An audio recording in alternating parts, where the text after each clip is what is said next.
Hi, everyone. My name is Jahara. I'm the founder of the Nest.io, and today we have with us Raza Matin, who is market and business consultant at Google and founder of Brandverse. So I'm going to read out Raza's bio, although you might have read it on Facebook, because it's just so funny, I just have to read it. Raza is a bear-shaped enigma, currently mildly notorious for running a not-so-stealth startup that is focused on creating the next iteration of e-commerce experiences for emerging markets. Since running a startup in one of the world's most difficult markets is not enough for Raza, he also dabbles in providing digital marketing, policy, marketing, and business development consulting to Google in Pakistan. And since he absolutely hates chilled pina coladas with crushed ice, low blood pressure, and long walks on the beaches of Karachi, he's also involved in a fintech startup, mentoring startups, helping fellow entrepreneurs, and advising businesses. He also likes to cook with fire and is known to invest an inordinate amount of time over engineering burgers. He also hates writing bios. But I think this is very creatively written, Raza. I don't know why you say you hate writing bios. This is great. Yeah, I don't know. I feel I should have put in some AI and ML there just to make it very 2020. Right. Okay, let's dive right in. So, Sure. a lot of entrepreneurs often struggle with ideation. How did you come up with the idea of Brandverse? I'm a big believer in solving boring businesses or building boring businesses and solving problems that often exist in plain sight.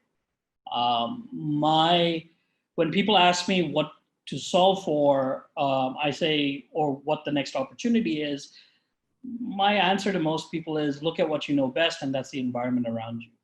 And, um, it's one thing to go run after the shiny lights and the thing that everyone else is talking about, like right now, fintech or hyper-local delivery or something along those lines right now. The real opportunity, though, is usually a couple of layers below. So the way you think about it is, these days, for example, let's say if we're in the middle of a construction boom and you see places like Town coming up and you see big shiny buildings and all this fantastic infrastructure being built, et cetera, and whatnot. And that's super exciting. And you see things like CPEC happening where, roads are being built across the country and, fiber is being laid down and, amazing infrastructure projects are happening. So one might get a little excited about the fact, hey, we should be into construction or we should be into creating co-working spaces or utilizing this new infrastructure. My take on it is, instead of looking at it from a perspective where you're trying to build on top, try to figure where the opportunities are below. So I look at it and say, okay, so there's all these roads being built. That's interesting. So there must be a lot of money right now being in the road building business, right? Which is an opportunity.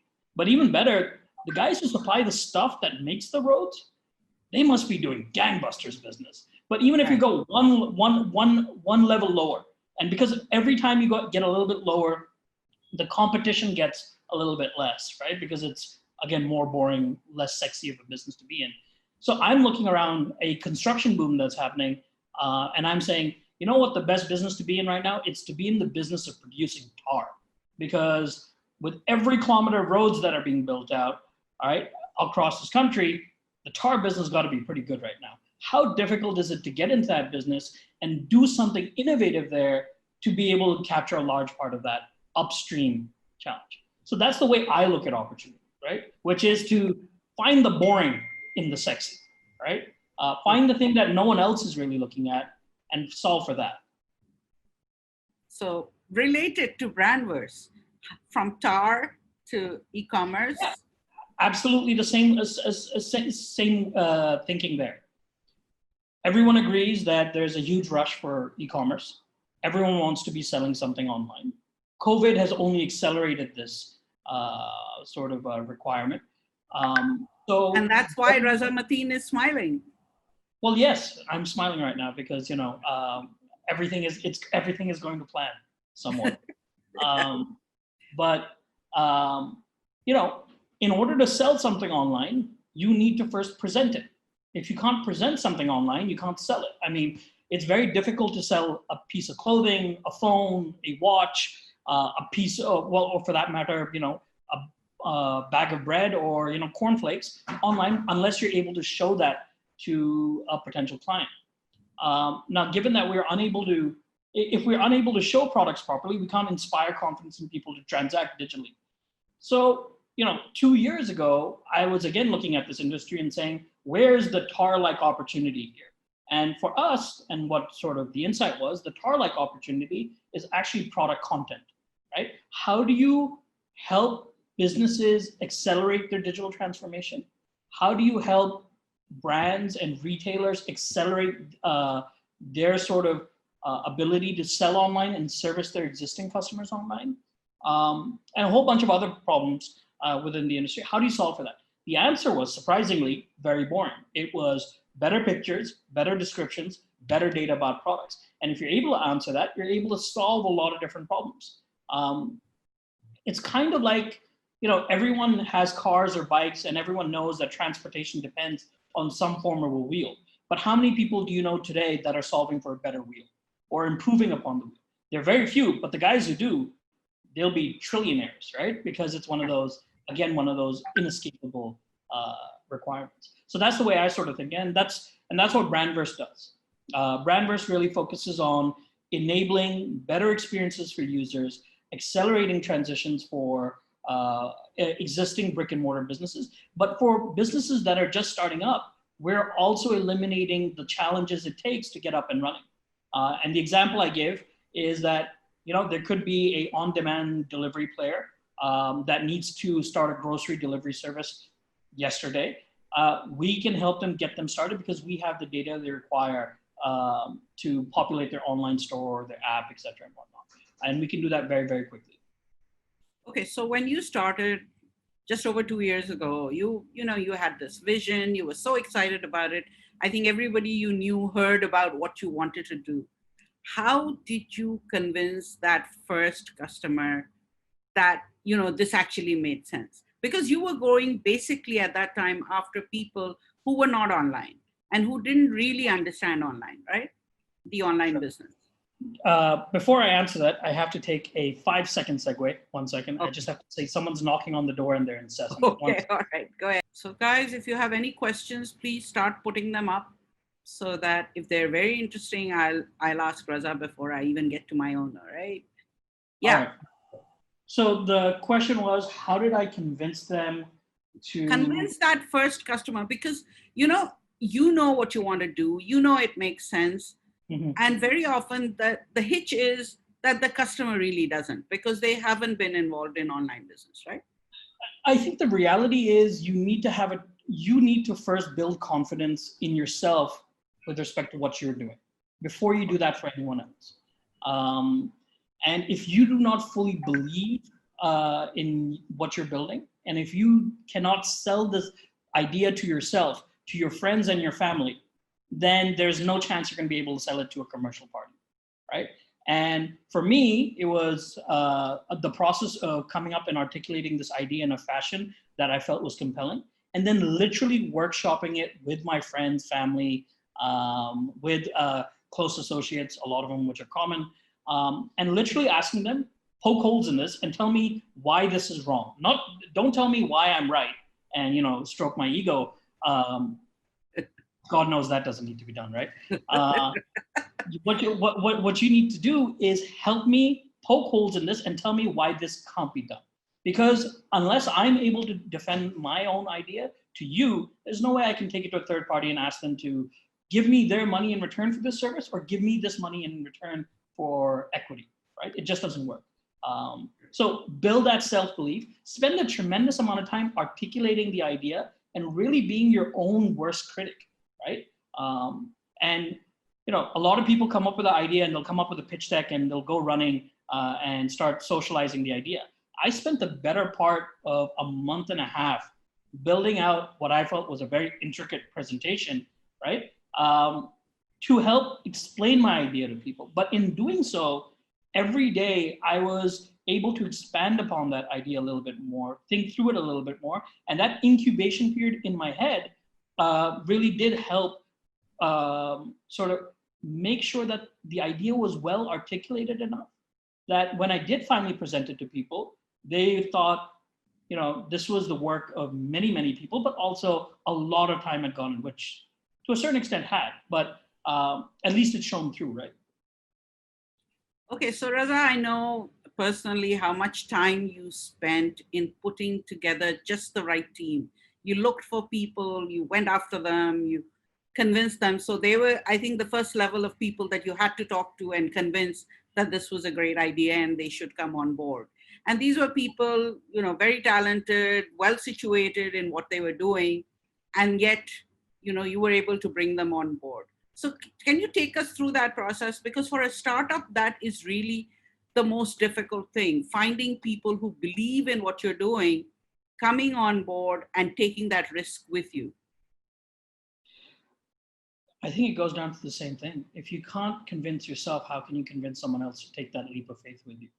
And I was extremely fortunate in the fact that I was able to more or less identify maybe the first 3 people I wanted to hire well in advance of me even being able to raise the money or even really start socializing this well beyond. And because I identified them, I was able to give them a lot of time to sort of digest what I was asking of them, but also to help them socialize and think through the idea as well.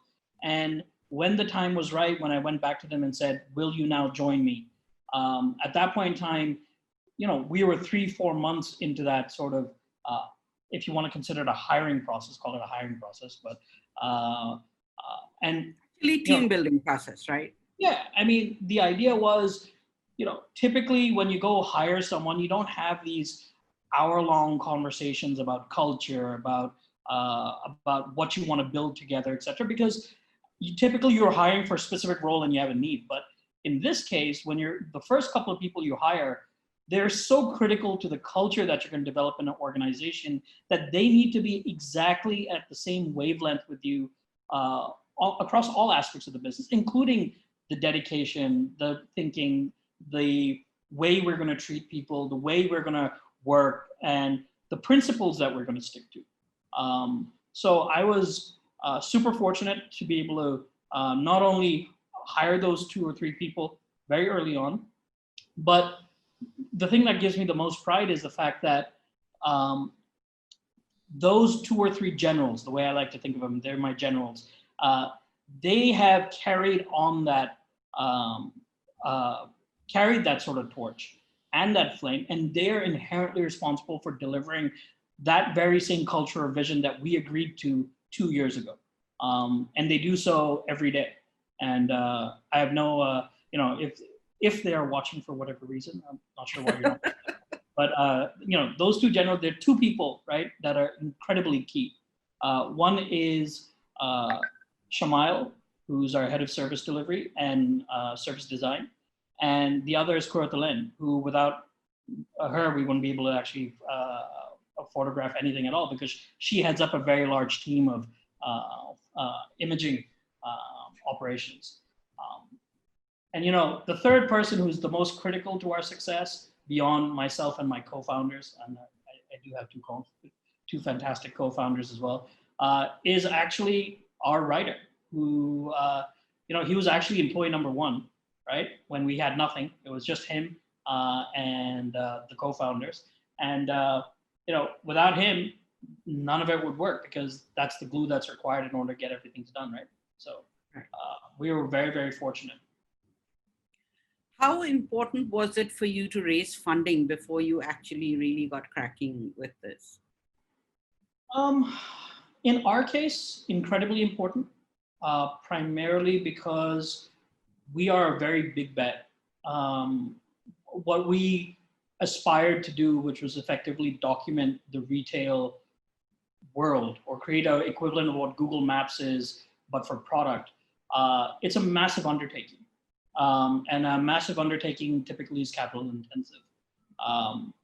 And whilst you could probably try and do this in a very bootstrap fashion and, very slowly acquire this content, through a small room somewhere, et cetera, and whatnot, and a very small infrastructure. The reality is we would never be able to inspire the confidence in our partners and clients if we were operating at that scale. This was a big bet that required a big investment, but the big bet was also, in a way, it created a barrier to entry as well. So it worked in a couple of different ways for us, to be honest, but super important. But what that meant is we were asking our investors to take a very large bet, sight unseen, on something that had never been done before, and something you can't really point to a Uber and say, hey, Brandverse is just like that, right? We are a very, very different organization, even globally. So that's why our value proposition had to be so clear in our minds, and we had to be able to articulate that well. Okay. So do you believe that the COVID situation in Pakistan has permanently changed behavior when it comes to customers buying online, as well as vendors and suppliers giving digital channels a lot more importance than they had previously done so? The short answer is yes, but the real answer is not yet. Consumer behavior will only change drastically with a much stronger digital orientation to retail or shopping when the ecosystem and the infrastructure is finally able to deliver consistently a user experience that is superior to shopping in retail today, which right now it isn't. I mean, all of these sort of hyper-local players and e-commerce guys right now, they're trumpeting the fact that their orders have gone up by 50x or 40x or whatever, which is great, fantastic. Congratulations, guys, by the way, right? But the fact that your complaints have also gone up by 60x, right? That's horrific, right? And what that actually means is you're hurt by running for short-term gains right now. You're potentially turning off long-term customers off your brand or service. And that to me is business suicide. And that's the sort of stuff that we need to be careful about. Okay, so there's a question which I think will tie in well with this from Arsalan Khalid. He says, how does customer experience improve customer retention? Can you share an example from your own experience? If you go to a restaurant and find a cockroach in your food, would you go back? Obviously not. A crappy customer experience results in crappy customer retention. And the reality is on digital surfaces, retention is a very, very difficult thing to do because it's a very plain playing field. It's not like you're competing at a neighborhood level or geographic advantage or anything along those lines. Here, you're basically saying, I'm a website, and this is another website or app. They're both purporting to do the same thing, right? And if you are lucky enough to acquire an order, and if you don't fulfill it well, then the chances of that customer ever coming back to you is very, very low. And in fact, you'll have to do twice as much effort to go and acquire that order again. There you are. Just having another fantastic e-commerce experience there. Someone's trying to deliver something that I did not order to me and insisting that I ordered it. So, okay. All right, so we have another question here from Hamid Mirza. He says, obviously there's going to be a lot of e-commerce in the future, but not all people know how to develop their own websites and apps. What would be your recommendation to all those people, and how could they focus on scaling their e-commerce business? I suppose they have to set it up first. Yeah, number one, set up your business. Number two, figure out what you're going to sell. Number three, make sure you know what you're doing in terms of selling and making sure you can get it to where it needs to be. Building a website in this day and age is not really a challenge, is it? I mean, go to Shopify and it takes 5 minutes to set up a website. Want to do something a little more hands-on and sort of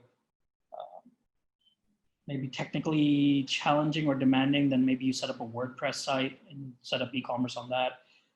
The real challenge is taking what you get at a base level and transforming that into a great user experience which results in sales, right? I mean, anyone can set up a store, anyone can upload a bunch of products, but the question that we would ask most people is, what are you really doing in terms of the user experience, content design, decision support, in order to really take people from visiting your store to actually checking out and transacting on your store?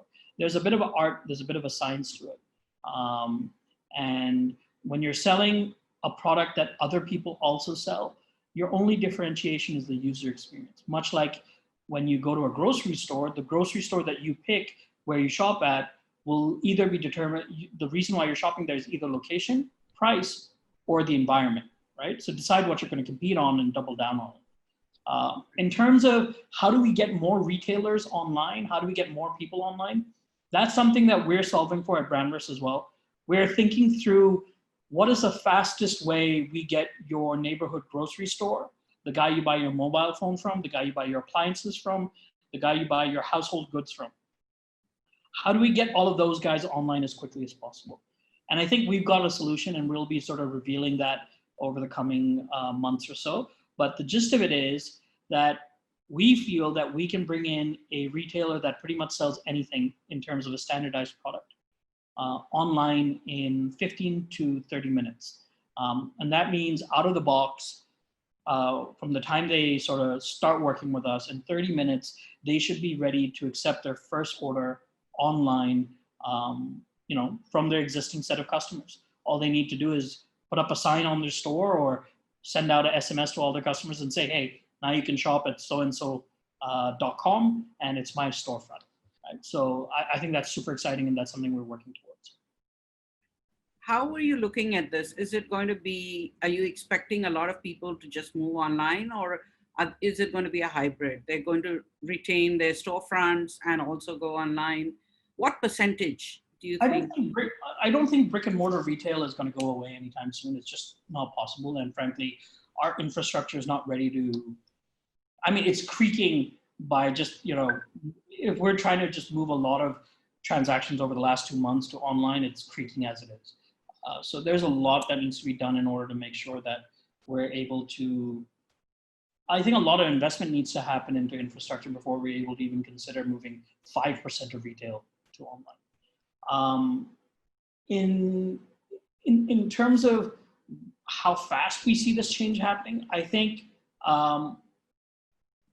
the e-commerce or digital commerce revolution is just starting, and might have just started 2-3 months ago, in my opinion. And that's because finally customers have realized or they're being led to realize that the value proposition of e-commerce is convenience. Previously in Pakistan, for most people, it was price, right? Because you could get discounts, et cetera, and whatnot. So now we're saying it's convenience. On the business side, people are realizing that, hey guys, that idea that e-commerce we were playing around with, that we thought we would do and one day execute as a project, or et cetera, that's no longer an option. That's an imperative because consumers are demanding a better option.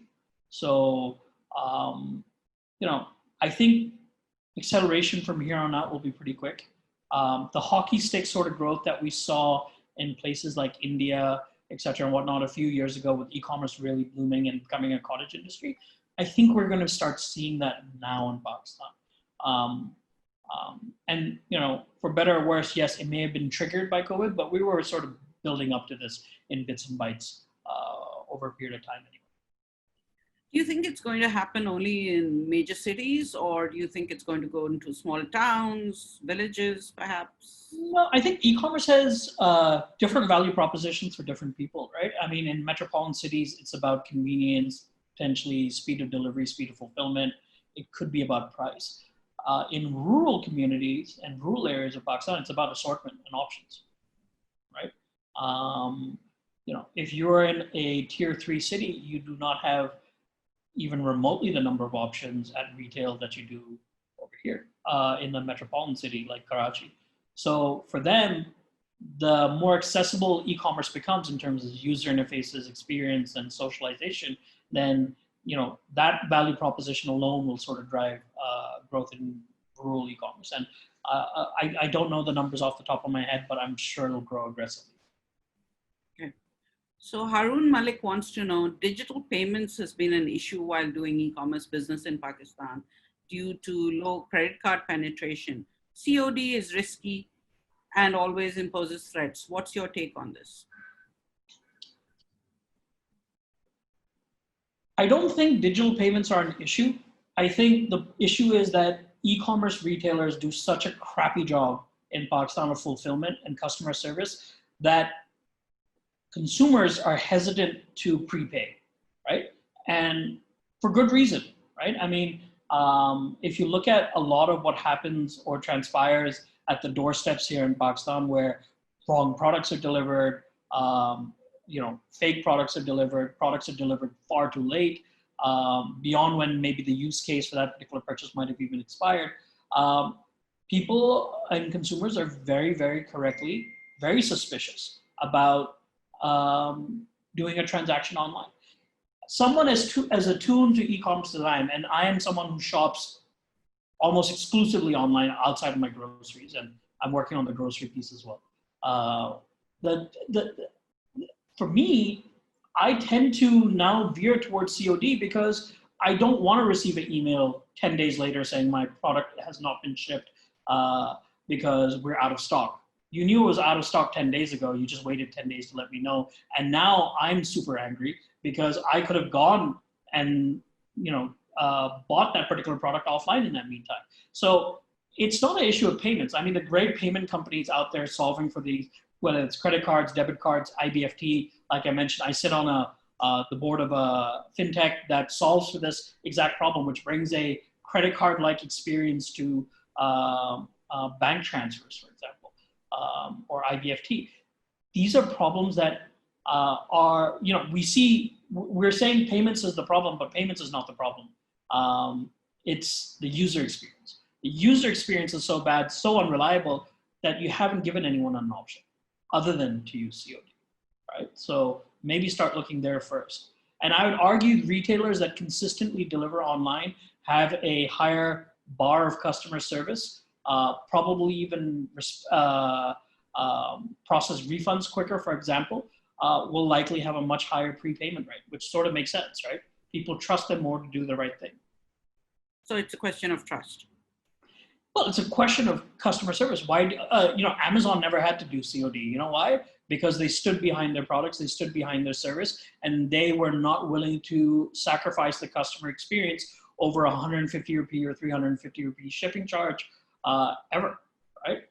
They solve for the customer experience by making sure that they had the product in their warehouse in a sellable condition before they put it on their website. They only moved to a marketplace model later, right?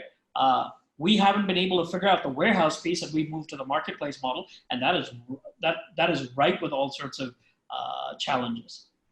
What about the logistics piece? I don't think logistics has ever been a problem in this country. I mean, as far as I can remember, there used to be these guys in red helmets, TCS. They were buzzing around the city, right, on motorbikes. I mean, human drone equivalents, right? And they had a little box at the back or a little thing at the back, and they'd pretty much deliver anything for you. And then Bikea came along, and GTA came along, and at a couple of taps, you can literally get anything from here to there in the city in a matter of minutes. So when has logistics ever been a problem? Logistics are a problem in Indonesia, where you don't have roads and you have to, cross oceans in order to get from one island to another to deliver a product. That's a problem. Logistics are not a problem here, and it's dirt cheap. I can send a letter here for 65 cents, and it'll be delivered in Islamabad tomorrow by air with a signature. That is insane. How is that a problem in this country? I think it's a matter of sort of really people blaming other people for their challenges and issues more than anything else. So are there any products that you think cannot be sold online? It's a good question. Good question. Amazon says no, so I'll go with no, because I can't think of anything that I can't buy on Amazon. Other than something that might be, I guess, due to regulatory reasons not available, like, guns. But, Walmart could prove me wrong there as well. I think you can pretty much buy anything online as long as you do the product justice by providing adequate information to the consumer so they can make an informed purchase decision. Right now, the problem in Pakistan is the online consumer is actually at a disadvantage to the offline consumer. If I go into the shampoo aisle at a grocery store, I'll have 30 or 40 different options in front of me, right? And I can actually pick up each individual product, right? And I can take a look at each product. I can look at the ingredients. I can see, feel, sort of touch every product and make my decision make a well-informed decision based on my needs. I can't do that online because online right now, I'll find 6 pictures and a 1-line description about each product. And that's just not sufficient enough for me to make that decision, which is why if I need to buy shampoo, I'll actually buy it offline because I just don't find a great user experience online. And those are the things that brands and retailers really need to focus on. But the problem is that costs a lot of money, effort, and time. And that's where sort of Brandverse comes in and tries to streamline that for a lot of people. I think I saw a question there about, can you buy a car online?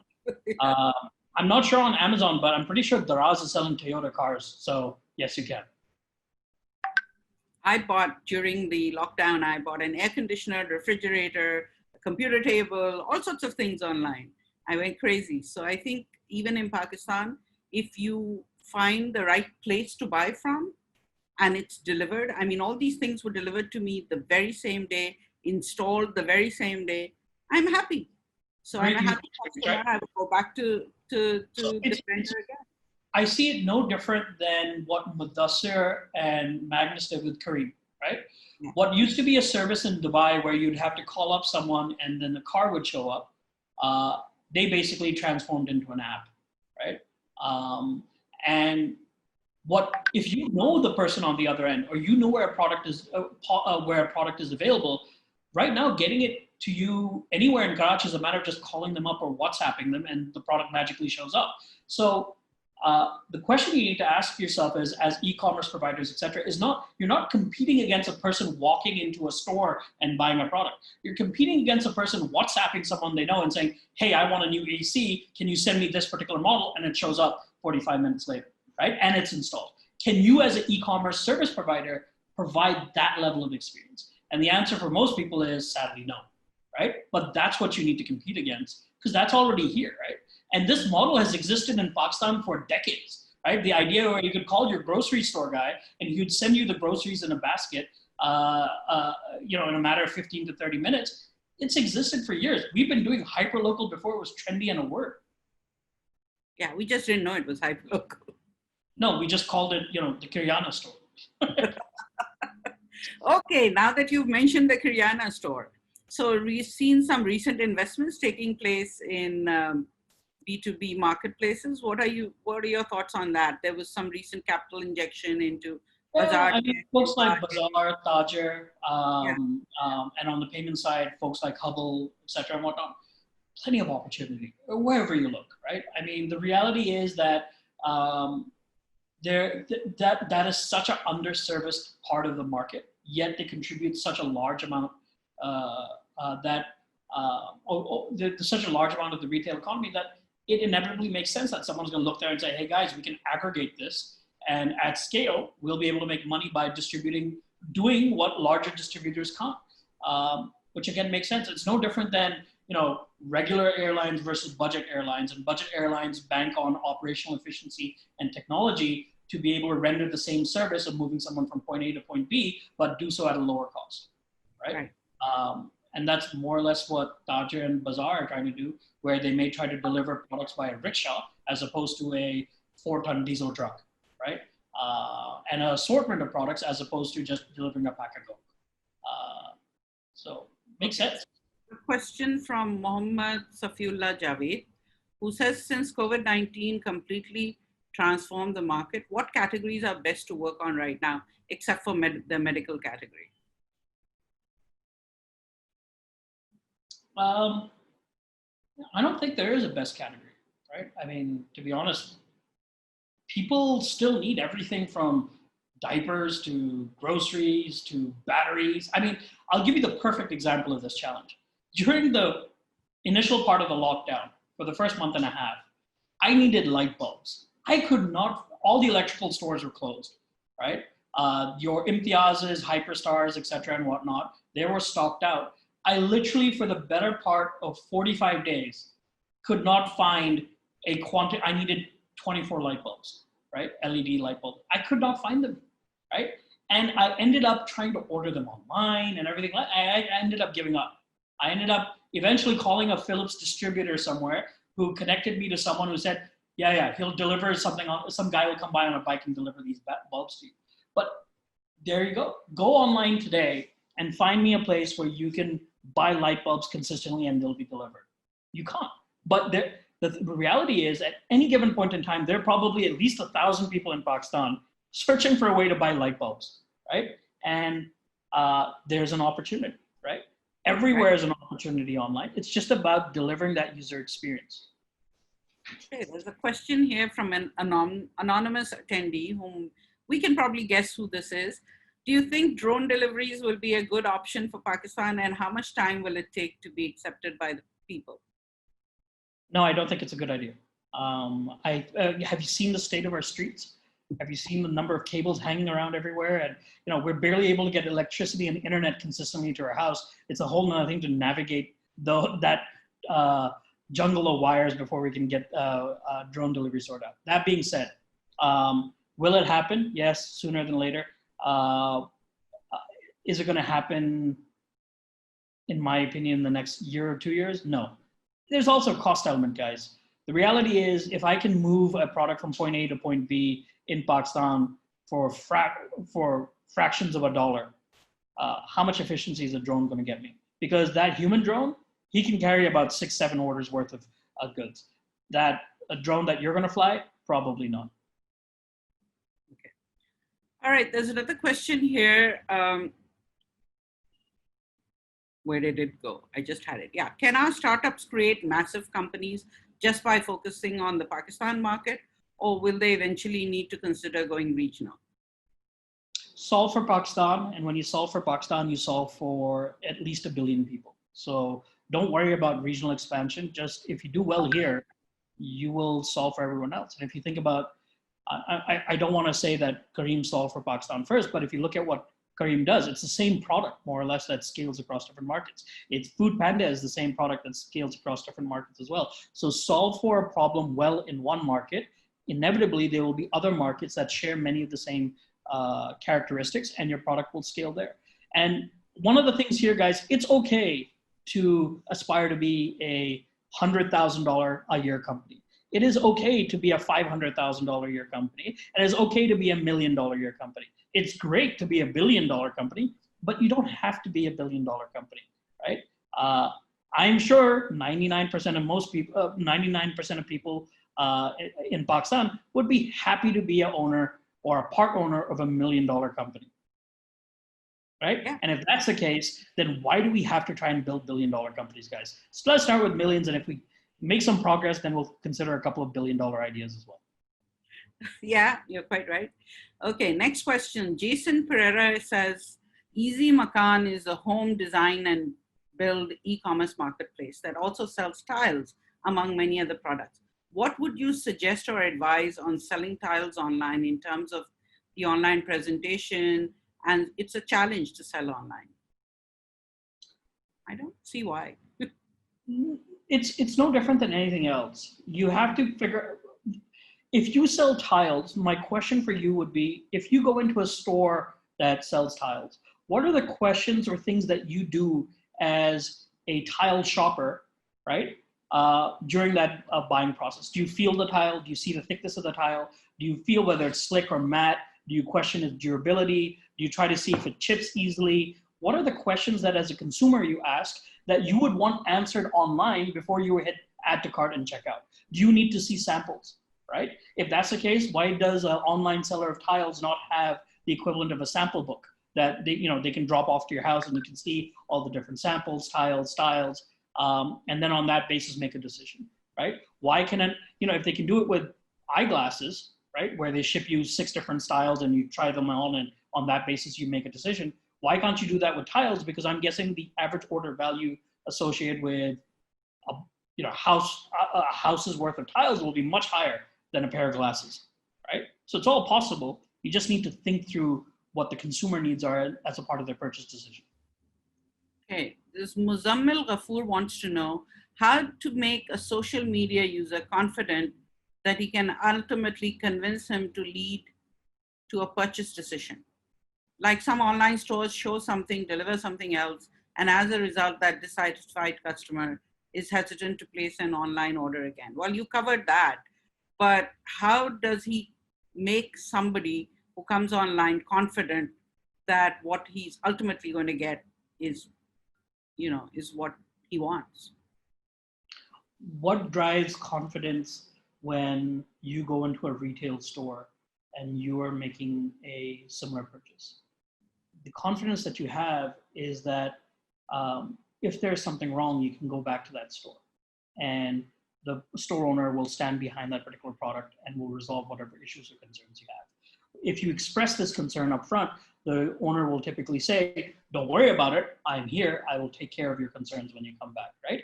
Now, my question is, how many of the sellers online are doing this today? How many publish phone numbers?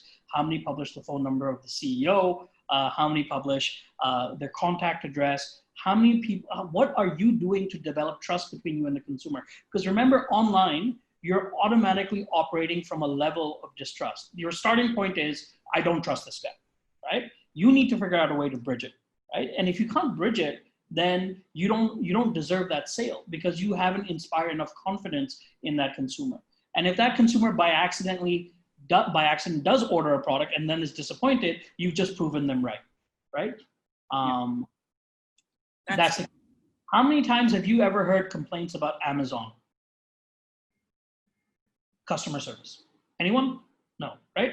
There's a reason, because they understand that the person who goes online and then trashes the Amazon brand about poor customer service actually does more damage than anything else, or taking that loss on that particular product or order would do, right? And that's the way people need to think about it. There's only one example of shining customer service in this country. And unfortunately, that's a restaurant called Kolachi, right? Because, and their level of customer service is at the point where it's actually annoying, right? But you have to admire them for the fact they will go to no limit. They know no limit with respect to what they're willing to do to achieve some sort of excellence in customer service. If every business tried half as hard as Kolachi to satisfy and elate their customers and delight them, we would not be having this conversation about trust in e-commerce, right? So guys, if you're selling anything online, try to sell it like Kolachi sells kebabs. That's my lesson for you guys. Okay. Muzammil also wants to know, how do you think e-commerce companies can deal with the issue of product expiry? Have better warehouse management systems. Make sure that you're recording expiry dates at an individual level of every product. I know there's certain companies that do so, but these are the realities of e-commerce, guys. I mean, the way you really need to think about it is you need to invest ahead of the curve. So if you're a brand, guys, you need to spend this money up front and and when you invest in this channel today as a brand, you should be 100% aligned on the fact that you are going to lose money on this channel, right? At least for the foreseeable future. And only in a little bit will you then be able to actually start seeing the gains. But the challenge is, as a brand, can you afford to delay the start of your journey 6 months, a year, or 2 years on e-commerce? Because if your competitors start today, they'll be that much further ahead from you. And if you think about this within the context of a retail store, can you afford not to be at the shiny new retail store where everyone is flocking? Or are you willing to say, I'll wait 2 years and see if these guys are still around before I put my product on that shelf? And for most people, the answer will be, no, we need our product on that shelf now. And if that's the case, you do it full well knowing that, we may end up getting some returns, et cetera, and whatnot, because it's still a new store. So be it. Okay, now tell me, I haven't to date, and I may be wrong, seen any e-commerce store here which is in Urdu. Which is, sorry? Which is in Urdu. Do you That's think that's needed? As someone who has a very loose grasp on the Urdu language, right? This has also been it's also been it's been a very curious sort of development here. If people say that e-commerce needs to grow, then at the very least, what we need to do is make sure e-commerce is accessible at the most basic level, and that's language, right? To the masses. The reality is the masses in Pakistan are not literate in English. They may be literate somewhat in Urdu, but they definitely aren't in English. Reading and writing English is a challenge for most people. If that's the case, how can we claim to be accessible to the large or the bottom of the pyramid? And how can we expect these massive e-commerce sales, and we're seeing 5% or 10% of retail moving to e-commerce, when we haven't done the most basic thing, which is literally localize our e-commerce experience.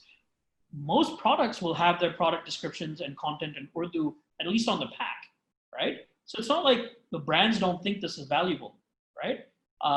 The reality is there are brands, the brands do believe in localization, but e-commerce doesn't. And the only exception to the rule is Ikea. And that's because of Munib's steadfast belief that in order to access the bottom of the pyramid, you need to localize, right?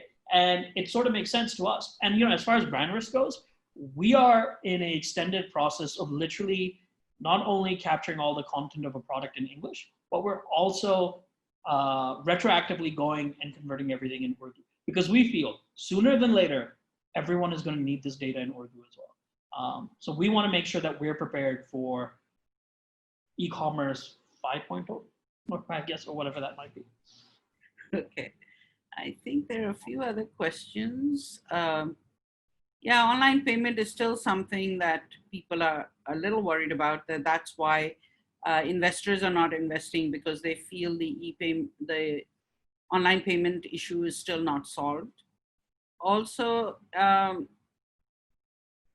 do you think there should be a human touch always in the customer service department or of an e-commerce business? Absolutely. You are in the business of selling.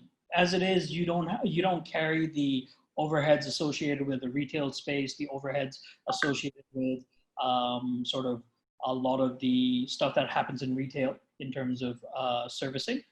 The least you can do is at least have a person that picks up the phone and answers the questions, right? It's e-commerce is not supposed to be an impersonal form of commerce. At the end of the day, it's supposed to drive convenience. It's supposed to be more of a self-service channel. But at the end of the day, selling is still a human interaction, right? We shouldn't try to dehumanize things by just putting everything into chatbots and IVR, et cetera, and whatnot. One of the great things to be able to do is the ability to press 0 and speak to a human being who resolves your answer. But yeah. Okay. And what about, all this excitement around AI and machine learning and using all that to improve the customer experience and make e-commerce a much better experience than a human would do? Yeah, guys, I mean, look, there are different levels of maturity when it comes to being able to claim things. Let's start with the basics. Let's just make sure that we're able to show the correct product to the consumer, pick the right product off the shelf, deliver it to them within the time the consumer asked. And if we do that, let's claim that as a win. We'll worry about AI and machine learning later. Let's just figure out things like, ERPs, consistent pricing, CRM, right? First, before we start talking about what we can do with this data and how we can glean insights from it. I think it's the case of, in many ways, people trying to run, well, I wouldn't even call it run. I'll say people trying to ice skate before they can walk, right? Because, let's figure out the walking piece first, guys, and then we'll already worry about ice skating. Okay, Mohammed Talha wants to know, he has a comment here. He says, Nelson Paints did a VR presentation so that a consumer can get real life vision of the paint on the walls. Can this idea be applied to other products? And for customers requiring a sense of taste and smell, we can design a survey which will give product recommendation as per their preference towards smell and taste. Will this serve as a solution for the reason for if Talha invents if he invents smell-o-vision for the iPhone, I will use it once, and after that, I'll never use it again because I don't want my iPhone giving me weird smells or anything like that. Yes, augmented reality assisted sort of purchases through AR, VR makes sense. People are doing it for furniture. People are doing it for decor items, etc., and not whatnot. I'm sure you can do it for appliances as well, so you can visualize appliances in your environment, etc. So yeah, absolutely. Why not? The world's your oyster. Go ahead, do it. See what happens. Some people want to know if Brandverse is hiring new employees or interns. So do you want to answer that?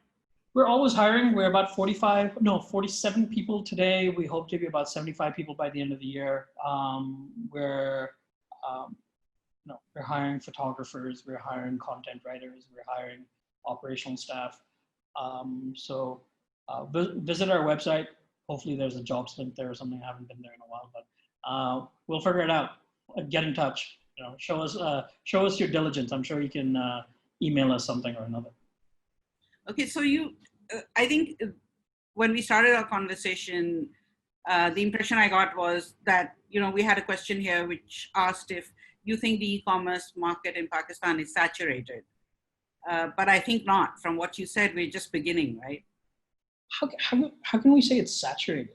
I mean, if anything, what I feel is the reason why e-commerce remains so nascent is we don't have someone constantly challenging the one sort of behemoth that we have, which is Daraz, right? I'm waiting for the day Kareem decides or Baikia decides to get full into e-commerce, because if they do, that'll actually be the first worthy challenger to the monopoly that almost Daraz is creating. Home shopping has done a fantastic job of preserving user experience, etc., but they've never really scaled too far because I guess they believe in organic growth, or Jehan believes in organic growth. And the lack of someone who's nipping at the heels of Daraz has meant that the industry, in my opinion, hasn't progressed as fast as it should. It's hardly saturated, though.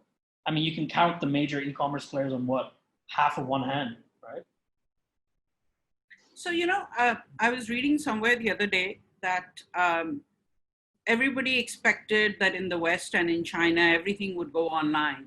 And yet now you see the big players actually opening stores. So Amazon on the go and Alibaba also opening up something. Is it, are we going to see a transition back into offline stores in combination with online stores? I mean, Amazon was nobody ever thought it was going to be it's a hybrid model, right? Yeah. So, Jehan, what you need to do why brick and mortar for Amazon when Amazon was doing so well online? Because everyone wants to, in order to improve the user experience and improve the operating economics of e-commerce, ideally you want to take anything that's a cost center and turn it into a profit center, number one. So if you can take a retail store and turn that into a warehouse, you effectively eliminate the cost of a warehouse, operate out of the back of a retail store, more or less. You have the access to the same inventory, you just save the cost of the warehouse, right? Second thing, in terms of operating economics, retail is much closer to, shortens the last mile significantly. So if you can move closer to residential neighborhoods or where you need to deliver the products in the form of a retail store, that last mile goes from 3 kilometers to potentially, a mile, right? Or less. And that means the cost of delivery is lower, the speed of delivery can be higher, the density of deliveries or orders that that particular warehouse caters to is tighter. So the operating economics are better. The reality is retail as a vertical has not seen significant disruptions or improvements through technology other than probably business intelligence that happened about 30 years ago. In terms of something to drive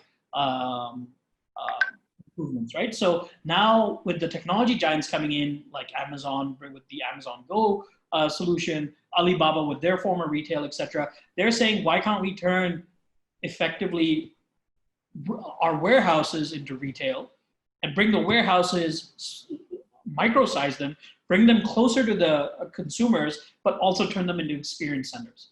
So that sort of makes sense, right? Yeah, that's okay. Arsalan Khalid wants to know, what do you think that the size of the Pakistani e-commerce startup is 100 of an Indian e-commerce company? What have they done right that we can learn from? Guys, why do we have to compare ourselves to India? I know. Such a I was we also have 1 billion people. Does that mean we need to like procreate 5x in order to compete with them? We can't. We shouldn't. Right? I think it's a pointless. It's a pointless comparison, to be honest. But what has India done well? They've facilitated the e-commerce industry. They saw the value of it from a policy perspective, and the government incubated it. They facilitated investment into this industry through conducive sort of policies. And that has all been a reason why they've accelerated far beyond what we are. That being said, there are still serious questions around profitability of these Indian e-commerce businesses, right? And that's something there may be a reckoning still to come over there. So let's see what happens.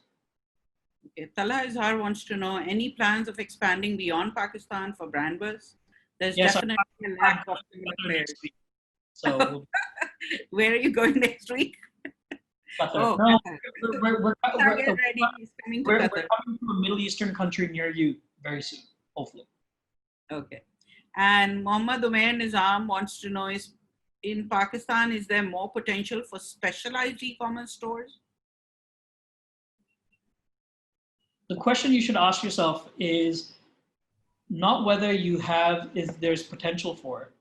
The question you want to ask is there a consumer for it? And is there a digital consumer for it? The reality is there's a consumer for pretty much anything anyone is selling today, because otherwise, why would they be selling it, right? It's a solution to a problem, right? So the answer is yes, there is the opportunity. The other question you need to ask yourself is the consumer who typically buys this product, how comfortable are they to transact digitally? And if the answer is somewhat, we'll get there. They are very attuned to buying digitally, then the answer is yes. Yes, there is an opportunity. So you just got to break this thing down into simpler questions. Okay. So if you can sell screws, and if you can sell screws, you can sell hammocks. If you can sell hammocks, you can sell dog houses. And if you can sell dog houses, you can probably sell hot dogs, guys. So it's all possible. So what's next for Brandverse? What can we expect? We have to sign an NDA. No, I'm kidding. I think for us, the next thing is to raise, we're looking at kicking off our second round of investment soon, that process, and then regional expansion. So I think we have a tremendous opportunity in the Middle East, North Africa, and even Southeast Asia. So we're looking at getting into those markets, and that should be interesting. Let's see. Are there any policy interventions that are required? Anything that we should be asking the government for that will ease the rise of e-commerce in Pakistan? Just get out of the way. I mean, just stay out of it, guys. And really, if there's one ask that I have, the ask would be really look at the industries that feed into e-commerce, whether it's logistics, et cetera, and whatnot, even packaging.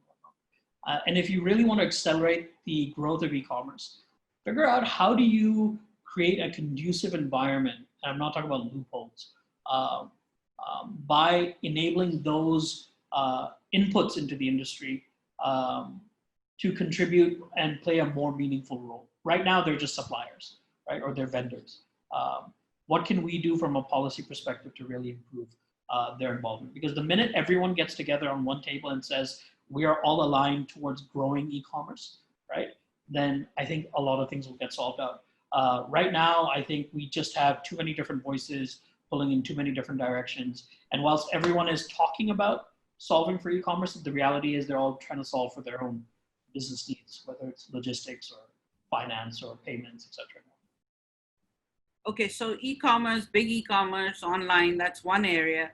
What about home-based entrepreneurs who are also sort of part of the e-commerce value chain?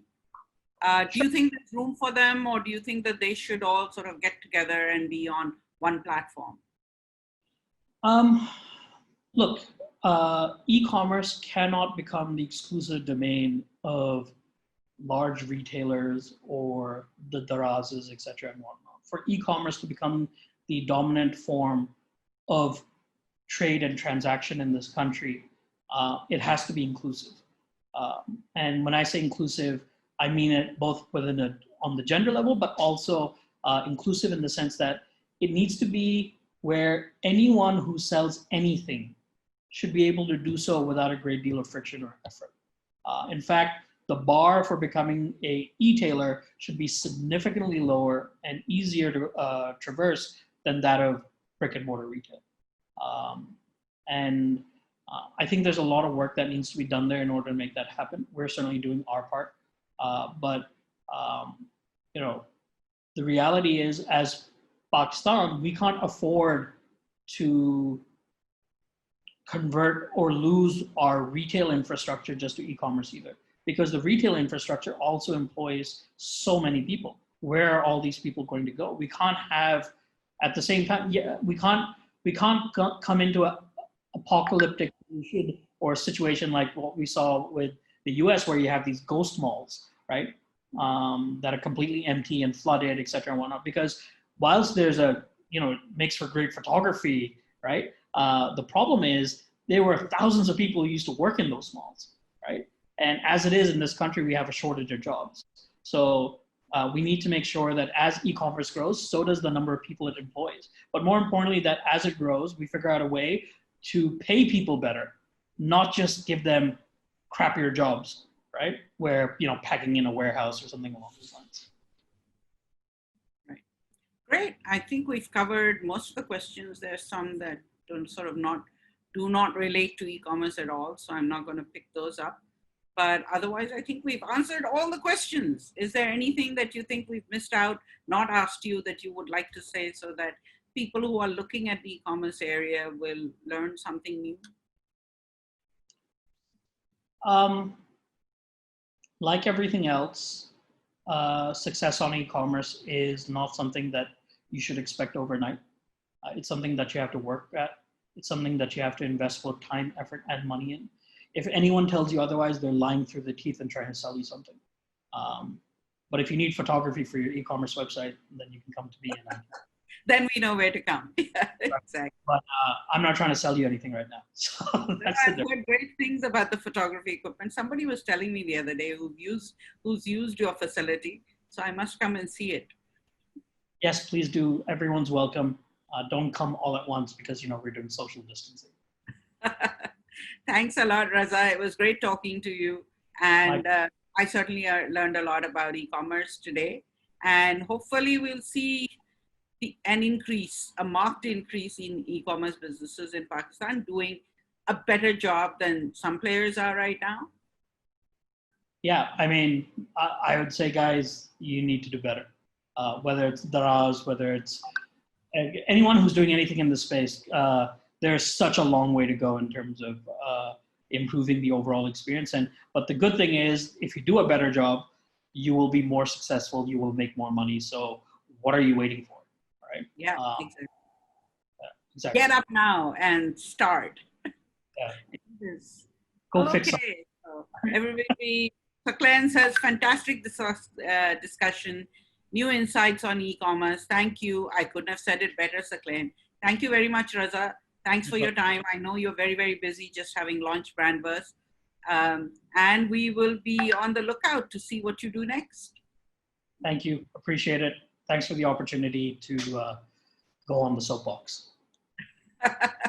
Thank you. Bye, Raza. See you soon, hopefully. All right, guys. Bye-bye. Stay safe. Bye.